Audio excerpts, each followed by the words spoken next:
Alors maintenant, on peut peut-être passer à la deuxième partie de cette interview sur donc votre livre, dont je rappelle le titre, Qui veut encore tuer le Christ, C'est ça. qui est un livre, donc un pavé de 800 pages, mais passionnant, parce que bon, j'en suis l'éditeur, donc je ne vais pas le cacher ici, mais si je vous ai édité, c'est pas par hasard non plus, c'est que c'est à la fois passionnant.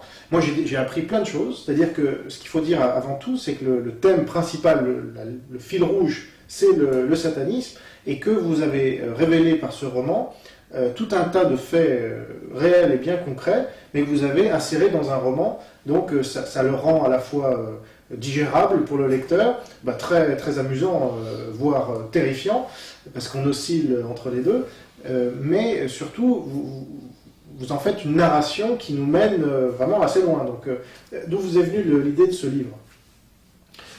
Déjà, quand j'ai quitté les renseignements généraux pour prendre ma retraite,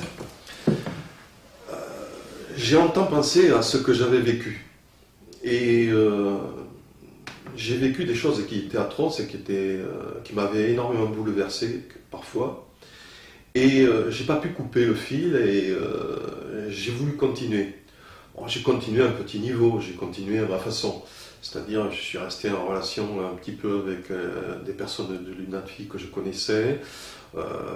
J'ai mené des petites enquêtes entre guillemets pour des personnes qui me le demandaient parce que leurs enfants l'avaient fait fuguer ou peut-être ils pensaient être kidnappés ou être entrés dans une secte. Je les aidais dans la mesure où je le pouvais. Je me suis documenté, je suis resté donc toujours plus ou moins dans ce milieu-là parce que ça m'intéressait énormément et ça m'inquiétait surtout énormément. Et puis aussi, j'avais appris tellement de choses que je me disais aussi que les gens qui étaient autour de moi, et si j'en parlais, si j'en discutais, ils me prenaient presque pour un fou. Ça ne peut pas exister. On ne peut pas arriver à un niveau tel. Bref, j'avais l'impression que l'homme de la rue n'était vraiment pas au courant. Alors, ce que j'ai voulu faire, moi, c'est d'essayer de leur rendre ce service, c'est de dire, faites attention, vos enfants sont menacés. C'est comme le cancer, c'est quand on s'y attend le moins qu'il arrive. Et on ne parle pas de satanisme tant qu'on n'est pas concerné, mais quand on est concerné, je peux vous dire qu'on est vraiment éploré. Moi, j'en ai vu des gens qui sont venus me voir dans mon bureau, des mamans qui pleuraient dans mon bureau parce que leur fils était suicidé, parce que le fils s'était précipité dans le vide pour se tuer pour Satan, parce qu'on lui avait demandé. Et c'est atroce, des choses comme ça, on ne peut pas le permettre. Et quand on sait que moi j'ai des petits-enfants, qui n'a pas des petits-enfants ou des enfants, tous ces jeunes sont en danger. Il y a des gourous qui sont très forts, donc je ne pouvais pas laisser continuer ce fléau augmenter. Et donc j'ai voulu écrire ce livre pour pouvoir alerter les gens qui le liront, et pour qu'ils sachent exactement ce qui se passe à l'intérieur d'une secte sataniste. Parce qu'on dit secte sataniste, ouais, ils sont méchants, ils sont dangereux, ouais, Satan... c'est des rituels sexuels. En fait, c'est pas ça, c'est pire. On peut aller jusqu'à des extrêmes incroyables. Les viols, les tortures, les meurtres, jusqu'au cannibalisme. Ouais. Il y a des cas qui se sont produits, pas obligatoirement bien sûr à Toulouse où j'étais, mais en France peut-être, mais en Europe ou aux États-Unis ailleurs, on a des cas de cannibalisme. C'est incroyable. Donc on est arrivé à des taux de suicide énormes, avec des suicides de groupes, par exemple comme l'OTS. Donc l'ordre du Temple solaire. Voilà, l'ordre du Temple solaire. On ne peut pas admettre des choses pareilles. Donc c'est pour ça que j'ai voulu créer un déclic chez les personnes qui n'étaient pas au courant de ce qui se passait à l'intérieur des sectes satanistes. J'ai voulu faire savoir aux gens qu'est-ce qu'il y avait à l'intérieur. Je voulais faire savoir que les gourous étaient extrêmement dangereux. Et j'ai écrit ce livre dans ce sens. Et alors, vous avez beaucoup travaillé pour l'écrire, vous me racontiez, parce que Vous avez fait un nombre de voyages assez important. Alors ça se passe dans la région Qatar. Ça se passe dans le pays Qatar. Voilà. Ouais, parce que le pays Qatar, c'est quand même un lieu symbolique, c'est quelque chose de formidable. C'est quelque chose où, quand on se promène sur les sentiers qui montent vers ces ruines de château Qatar, on a un certain frisson toujours. C'est une terre comme il n'y a pas ailleurs. C'est un lieu magique. Puis il suffit de citer Bugarach, qui ne parle plus de Bugarach actuellement.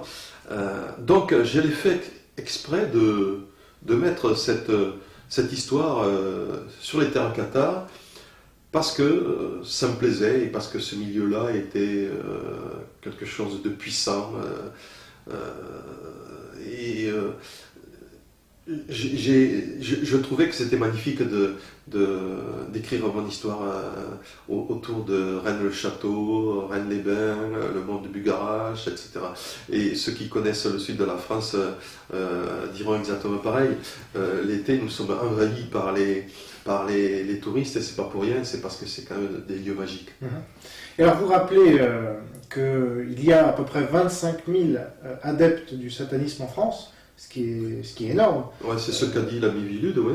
Voilà, et ça expliquerait en grande partie les profanations de cimetières chrétiens. Alors on n'en parle généralement pas dans les médias, on préfère parler des cimetières musulmans ou juifs qui sont profanés, ce qui est très grave, mais en nombre, ce sont les cimetières chrétiens qui sont beaucoup plus profanés, et on pourrait se demander pourquoi. Or vous dites c'est principalement dû aux satanistes. Il est clair qu'effectivement, il y a davantage de profanation sur les sites chrétiens. Pourquoi on n'en parle pas autant, je ne peux pas vous dire, mais effectivement, peut-être c'est moins médiatique, je ne sais pas, c'est peut-être ça. Mais la chose est certaine, c'est que peut-être, et ça c'est certain, c'est parce que les satanistes sont opposés obligatoirement à tout ce qui est la religion chrétienne, le Christ, etc.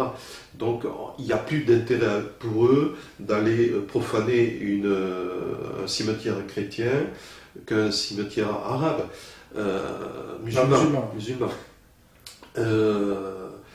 Il y a un nombre énorme je crois que c'est autour de plus de 100 à 150 cimetières qui sont profanés, cimetières chrétiens qui sont profanés par an.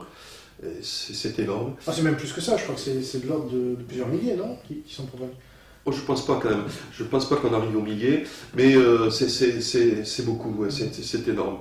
Et proportionnellement aux autres, alors là, c'est encore, c'est beaucoup plus grave. Quand on parle de profanation de lieux chrétiens, comme les cimetières ou les églises, parce qu'il y a aussi des églises qui sont cramées, des profanations qui sont faites dans les cimetières de diverses façons. Il y a des cas où il y a quelques tombes qui sont saccagées, il y en a peut-être qu'une dizaine, alors que d'autres, c'est tout le cimetière qui est saccagé. On vous dira que ce sont des jeunes qui ont fêté, qui ont trop bu et qui se sont amusés, c'est un jeu, etc., etc. Ce sont des skinheads, ce sont des gars d'extrême droite, ce sont des hooligans après un match bien arrosé qui sont allés dans le cimetière pour s'amuser. Moi, je ne suis pas d'accord.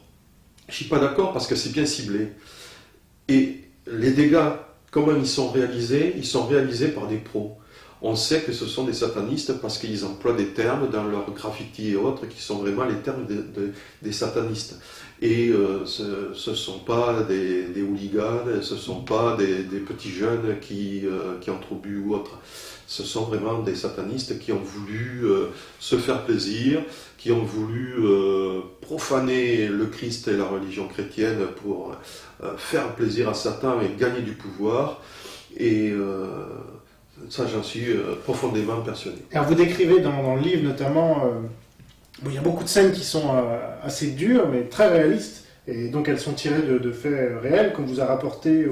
Et il y en a une notamment où il y a une profanation de cimetière, justement, où vous avez les deux jeunes qui sont suivis par d'autres adultes derrière, mais eux descendent dans un caveau, l'ouvrent, arrachent les crânes de cadavres à peine morts, enfin, morts depuis peu, je veux dire. Et donc il y a notamment le cadavre d'un bébé et d'une mère. Enfin, et après ils se servent des crânes dans leur messe, c'est ça, dans leur rituel. Oui, je tiens à dire que tous les exemples qui sont donnés dans mon livre sont tous tirés d'une histoire réelle. Comme je vous ai dit au début, pas obligatoirement en France ou ailleurs. Et ce cas que vous venez de soulever, je l'ai vécu moi-même. J'ai fait une enquête sur cette affaire-là. Ça s'est passé tout près de Toulouse. Les tombes ont été ouvertes, les corps ont été sortis, les crânes ont été arrachés des corps, etc. etc. Les profanateurs sont partis avec les crânes et ils les avaient même, puisqu'on les a retrouvés, on les a identifiés et ils ont été emprisonnés, ils les avaient cachés sous leur lit. J'imagine les odeurs, ça devait être très agréable. Et effectivement, ces crânes sont utilisés. Ils sont utilisés pendant les messes noires. Combien de fois il y a un crâne qui est posé sur... C'est un totem qui est satanique, qui est vraiment très apprécié chez eux. Et ils ont par habitude de mutiler, quand ils sortent les corps des tombes, de mutiler les cadavres et de leur arracher les crânes, c'est sûr. Et alors, dans ces messes, je ne sais pas comment il faut les appeler, des messes noires ou des messes rituelles, enfin... Il y en a qui l'appellent messes noires, messes rouges, les rituels sataniques, etc. Enfin, on retombera toujours sur les mêmes résultats, c'est-à-dire des violences. Ouais. Alors justement, parmi ces violences, vous citez, alors il y a, moi, un des passages qui m'a vraiment soulevé le cœur, enfin, c'est peu de le dire, c'est quand vous décrivez un bébé qui se fait tuer par le responsable de cette messe, qui est un jeune en plus, qui est lui-même manipulé. Bon, on laissera découvrir ça au lecteur, mais est-ce que ça arrive vraiment que des enfants, voire des bébés, soient comme ça assassinés? Vous savez, il y a une multitude de disparitions d'enfants par an en France. Et quand on connaît le chiffre, on est complètement sidéré. Il y a pratiquement 1 millier d'enfants qui disparaissent en France, sur le millier chaque année. Quand on sait que sur ce millier, il y en a peut-être 100 ou 200 qui sont en grave danger et qu'on pense qu'ils ne seront jamais retrouvés, c'est effarant. Et quand on sait en plus qu'on retrouve par an entre 700, 800 à 1000 personnes, cadavres ou restes humains, qu'on retrouve par an, c'est que ces gens-là qui ont disparu sont déjà morts. S'ils sont morts, c'est qu'ils ont été tués. Ce ne sont pas des enfants qui ont 5, 6, 10 ans qui vont se suicider. Ils ont été tués. Et s'ils sont tués, ils sont malheureusement tués pendant des rites sataniques, pendant des messes noires, des messes rouges. Et on a un exemple, je ne me souviens pas, je n'ai pas le nom à mémoire, d'une fille qui était repentie, qui a pu sortir d'une secte où elle disait qu'elle était violée, qu'elle était enceinte, qu'on leur interdisait d'avorter parce que ça leur permettait d'avoir des enfants et ces enfants étaient ensuite sacrifiés. C'est pas moi qui le dis, c'est elle. Elle appartenait dans cette secte. Elle n'a pas inventé, je ne pense pas, elle a souffert. Elle raconte ce qui s'est produit. Et il y a plein de cas où on a su, plus ou moins tôt ou tard, qu'il y avait des enfants qui étaient sacrifiés sur l'autel. Il n'y a pas que cela. Il y a aussi des gens qu'on ne peut pas identifier. Qui sont ces gens-là? Ce sont les vagabonds, ce sont les zonards, ce sont les gens qui ont coupé leur contact avec leur famille. Ils traînent dans la nature, on ne peut plus les identifier, on ne sait même pas s'ils ont disparu. Il y a longtemps qu'ils ont disparu de toute façon de leur famille, plus personne ne les cherche. Donc ce sont les gens idéaux pour qu'on puisse les tuer. Et il y en a malheureusement beaucoup. Et il y a notamment une scène dans le livre où vous racontez comment on récupère des enfants, enfin un enfant à sa mère parce que c'est une veuve, je crois. Et donc, il passe une petite annonce. Est-ce que vous pouvez en dire deux mots? Parce que oui, là c'est une anecdote réelle aussi. Oui, j'avais vu cet exemple, c'était aux États-Unis, ça s'était produit ainsi. Il y avait eu une annonce faite sur Internet où une personne demandait à adopter un enfant, moyennant bien sûr récompense financière, Et en fait, c'était un gourou, et puis il gardait toujours l'espoir de trouver des pauvres filles dans l'embarras, dans la misère, et qui étaient prêtes, à contre-cœur bien sûr, de vendre leur enfant, parce qu'elles ne pouvaient pas faire autrement, et au lieu de les abandonner, et comme on leur faisait penser qu'ils allaient être très heureux, etc., et qu'elles allaient recevoir une somme alléchante, eh bien, elles craquaient et elles vendaient leur enfant. Et cet enfant, après, était sacrifié. Donc je m'étais servi de cette histoire pour la mettre sur mon livre. Je peux vous dire que même quand je l'ai écrit, ça m'a fait très mal. Parce que je me suis mis dans la peau de celui qui faisait l'achat, premièrement. Comment il avait monté cette affaire, comment il avait acheté, et après, ensuite, comment il avait tué. Et vous savez, c'est mon premier livre en plus, écrire des passages aussi difficiles, même la violence de l'acte est difficile à écrire parce qu'il est très dur de trouver les mots qui correspondent à ce qu'on ressent. Et ça m'a énormément choqué.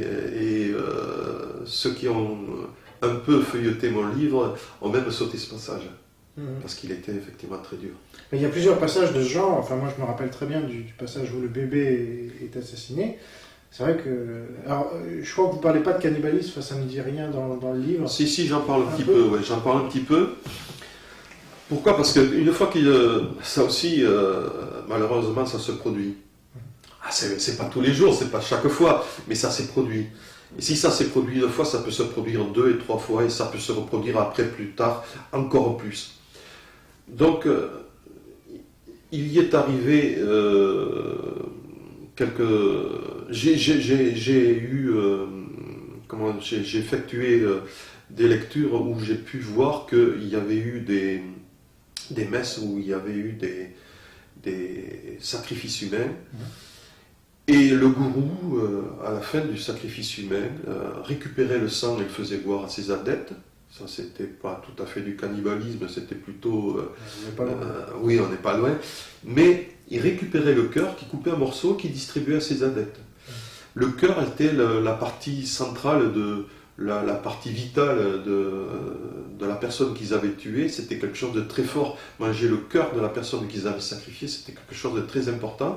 Et ils se battaient même pour dévorer le cœur découpé de la personne qui avait été sacrifiée sur l'autel. Et donc, effectivement, j'en ai parlé. Mais alors, pourquoi ces gens-là font ça? Quel est leur profil psychologique? Est-ce que ce sont des riches, des pauvres? Est-ce qu'ils s'ennuient tellement qu'ils en arrivent à de telles extrémités? Enfin, pourquoi? Est-ce que vous avez enquêté là-dessus? Donc, déjà, ce sont des personnes qui sont fragiles. Ou qui sont dans une période où ils connaissent une certaine fragilité parce qu'il leur est arrivé des problèmes très durs,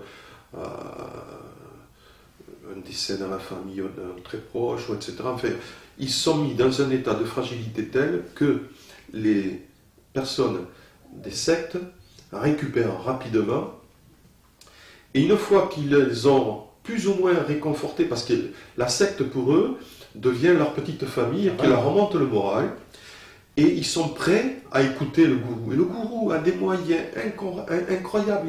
D'abord, le gourou est charismatique, il sait très bien parler, il sait s'adresser à eux, il sait ce qu'il faut leur dire, et puis après il cède. Il cède de moyens qui sont soit de la drogue, soit des produits qui permettent à un nouveau adepte qui vient d'arriver d'être plus ou moins inconscient et plus fragilisé encore, et ce qui fait qu'il sera plus apprécié, il sera plus à même de pouvoir l'écouter et le croire.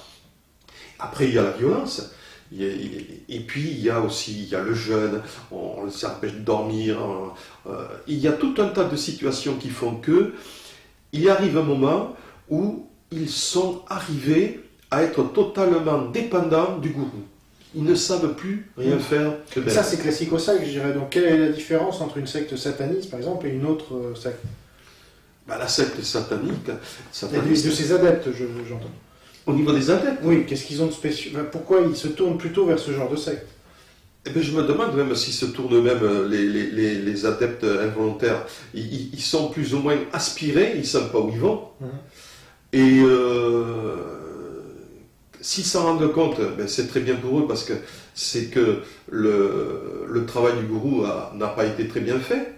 Et à partir de là, ils peuvent peut-être s'échapper, mais ce qui est très rare, Mhm. parce que il est rare de voir quelqu'un qui est vraiment bien manipulé, bien formaté par le gourou. Il croit tellement à lui qu'il restera. La famille ira le chercher, il refusera de partir. Mhm. Parce qu'il est très bien, il est formaté, il est emprisonné, il est embrigadé mentalement. Il a un lavage de cerveau total, il ne sait plus, il n'est plus humain. Alors ça, c'est ce qui ressort très bien du roman, c'est que vous expliquez, d'ailleurs, il y a une progression, moi il me semble que vous avez voulu faire passer un message selon lequel, au début, c'est plutôt des trucs sympathiques, genre rituels sexuels, parce que c'est assez sympathique pour certaines personnes, puis rapidement, quand même, on va commencer à les manipuler par la violence, comme vous l'avez dit, et puis on va les menacer très gravement s'ils parlent, alors vous avez même un personnage qui fait l'objet de taupe, qui est la taupe de la secte, donc on peut suivre un peu tout ça. Tout ça est basé sur des faits là aussi. Vous avez été en relation avec des taupes Bien, heureusement, pour combattre le satanisme, on ne peut pas, nous, les fonctionnaires des renseignements généraux, y rentrer. Ouais. Ça serait très difficile. Mais des fois on s'y croirait, tel que vous le décrivez, on a l'impression de participer, c'est assez bizarre d'ailleurs, parce qu'on a l'impression d'être au milieu de cette messe noire et de voir les gens... Je vous dirais que j'ai pénétré une seule fois une secte, pas sataniste, Ouais. une secte.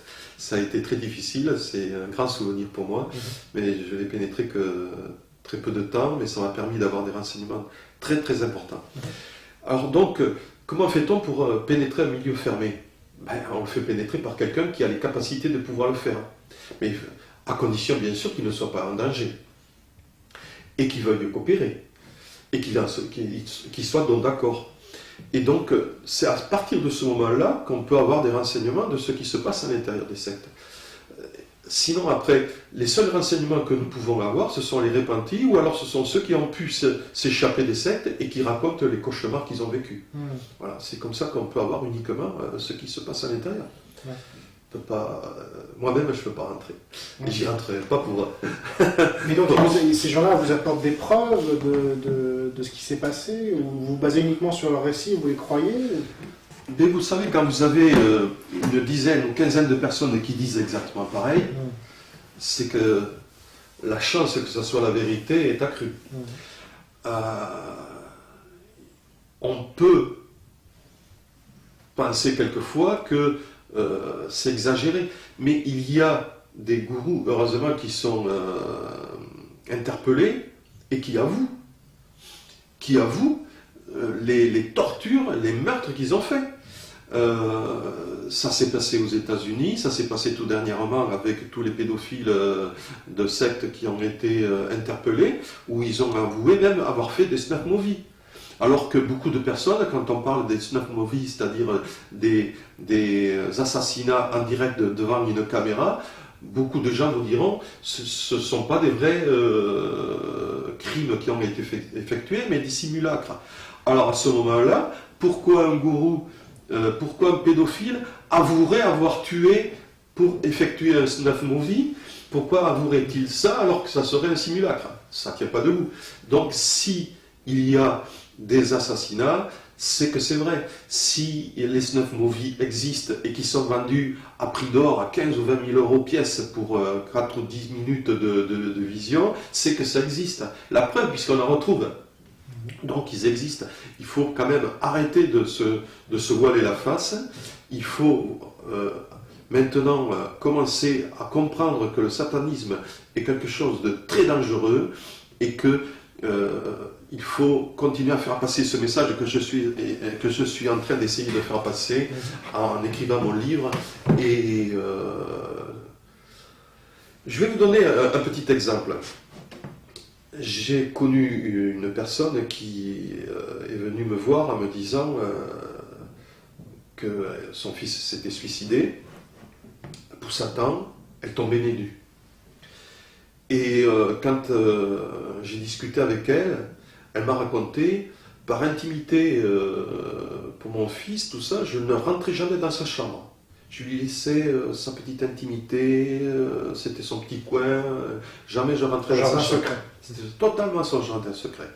Mais si elle était rentrée dedans, il ne se serait pas suicidé parce qu'elle aurait vu qu'une fois qu'elle rentrait dans la chambre, elle n'avait plus la tapisserie d'origine, elle est toute en velours noir. Il y avait même un hôtel. Il y avait tout un tas d'images sataniques. Il n'y avait pas, je veux dire par là, si elle rentrait, si elle était entrée dans cette chambre, elle se serait rendue compte que son fils était en danger. Il était en train de partir sur une dérive très dangereuse. Or, elle n'y est pas allée. Mais elle n'aurait pas pu s'en rendre compte par ailleurs. Non, et apparemment, d'après ce qu'elle m'a dit, elle n'était pas rendue compte. Elle s'était aperçue qu'elle était bizarre, elle s'était rendue compte qu'il était fatigué, elle s'était rendue compte qu'il avait des fréquentations avec des jeunes qui écoutaient beaucoup de musique black metal, etc. Elle s'est dit, bon, c'est la jeunesse qui passe, on ne rencontre pas toujours des gens impeccables, des jeunes impeccables, et puis la musique black metal, c'est à la mode, les jeunes aiment beaucoup ça, donc elle n'a pas voulu aller plus loin dans ses recherches. Mais si elle avait ouvert cette porte, il serait vivant, il serait vivant. Donc voilà, j'en reviens à dire que il faut maintenant que tous les parents, dès qu'ils ont un soupçon, même s'il est tout petit, ne pas hésiter à s'informer auprès des gens qui savent, même auprès de la police, pourquoi pas. Aller dans leur chambre, il n'y a pas de mal à rentrer dans la chambre, même pour mettre un petit peu d'ordre, etc. Et c'est là qu'on peut découvrir un papier qui est abandonné sur le bureau, où il y a des vers, où on chante un louange pour Satan ou pour le suicide, parce que ces jeunes, quand ils commencent à partir dans cette voie-là, ce sont toujours des vers, des poèmes où on parle du noir, de la mort, des cimetières, de Satan et autres. Dès qu'on voit un poème écrit comme ça, je peux vous dire que c'est un signe. Et pour ce qui est le Hellfest, par exemple, c'est un rassemblement qui est chaque année de gens qui jouent de la musique black metal, justement, et que les chrétiens dénoncent, et surtout parce que c'est subventionné apparemment. Est-ce que ça, c'est satanique ou pas? Est-ce que c'est rattaché à des sectes sataniques? Alors là, je vais vous dire, il y a les deux. Il y a dans ces fameux concerts, il y a le chanteur qui va prendre qui va se grimer le visage comme les sataniques et qui va cracher du sang sur la foule, qui va utiliser des principes qui vont faire hurler les jeunes, mais souvent ce sont des gens, ils font du spectacle et ils veulent gagner de l'argent sur le dos de la bêtise des enfants. Et puis après il y a les vrais. Il y a les vrais, puisque dans la Norvège, je ne me souviens plus des noms, ils se sont entretués et ils ont mangé la cervelle du batteur, je ne me souviens pas si c'était le batteur. Ils ont mangé la cervelle du batteur. Donc il y a des fous parmi les chanteurs.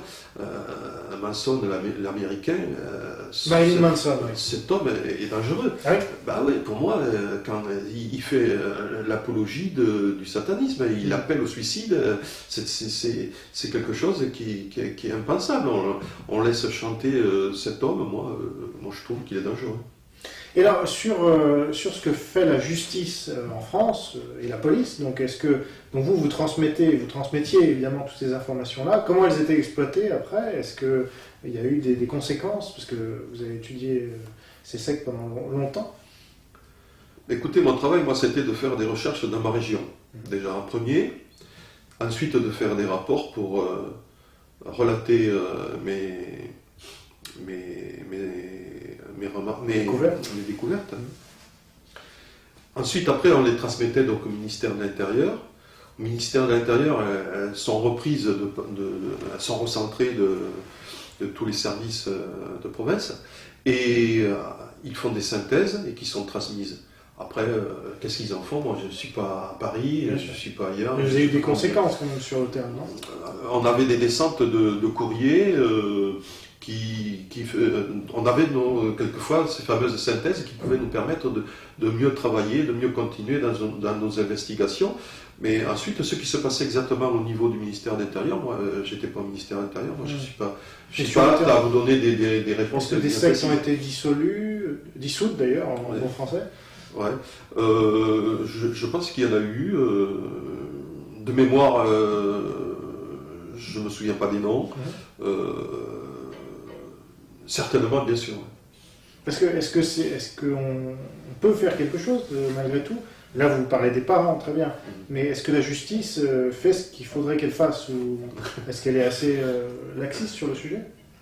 Alors là, moi, je ne parlerai pas en tant que flic, je parlerai en tant qu'homme de la rue. Je suis surpris. J'ai l'impression que la justice ne fait pas son travail. Mais là, c'est moi qui parle, c'est pas le flic. Pourquoi je dis ça? Parce que il a été découvert le réseau Van Voort il y a quelque temps, il y a quand même quelques années. Il y avait 93 000 photos de mémoire, 88 enfants photographiés, donc il n'y a qu'une dizaine de milliers de doublons. Donc ça veut dire 88 000 sur les 90 enfants uniques. Voilà, uniques. Et qu'est-ce qui a été fait? Je dirais rien. Rien n'a été fait. On n'a pas recherché un seul enfant. On a transmis un CD-ROM en France. Ce CD-ROM a été transmis ensuite aux services compétents qui ont enquêté dessus. Et puis, il y a eu un non-lieu. Un non-lieu, pourquoi? Parce que, paraît-il, ces enfants français qui apparaissaient sur ce CD-ROM qui avait été découvert, je crois qu'il y en avait 80 ou 81 de mémoire, ils n'ont pas été identifiés, donc il y a non-lieu.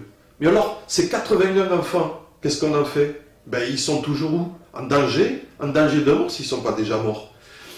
Moi, je trouve qu'il y a un certain laxisme que je regrette.